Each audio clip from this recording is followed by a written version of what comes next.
that my here in the San Diego, when I did commentaries, they called it Leitner strikes with Mhm. a Yeah. lightning bolt and whatever. And they thought they changed that because it looked like the Charger lightning bolt. We had Mhm. all that nonsense to go through.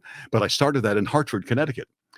And there was a guy, the radio TV writer for the Hartford Current, big time newspaper Mhm. going to a lot of people in Massachusetts and Connecticut and New York. And the headline in his review of my sports was Leitner striking out. Oh.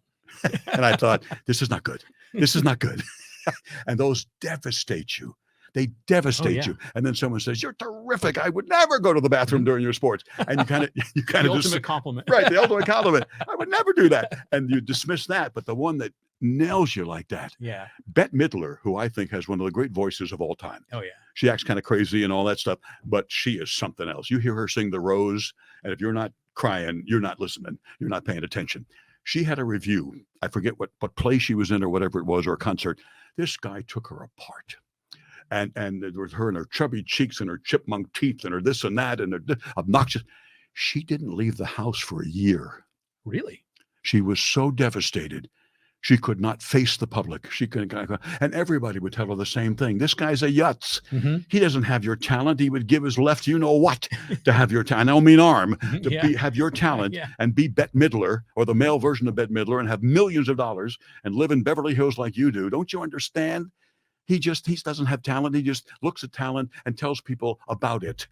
You are Bette Midler, and you couldn't reach her.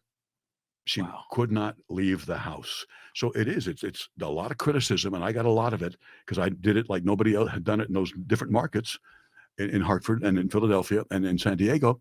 And to this day, I'll read one and think, oh, I can literally feel Mm. the physical pang Mm. of that, because maybe it relates to the old man and my Mm. family. Mhm. Now I got another guy, this guy out Lakeside, who's got a phone, and suddenly he's doing reviews of me, and he's my new dad kind of a thing.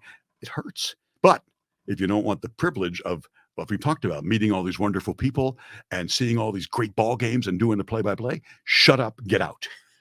So I would not come on and do a show about criticism or critics and whine about it, because that's stupid. Mhm. This is what you wanted. You want to be known. Mhm. You want to be recognized. And if you don't get recognized, then you're not going to you won't be successful, because they'll fire you for not being known and recognized in your television job. And I was very lucky to attract a lot of attention for whatever reasons, good or bad, good and bad, and succeeded. It was just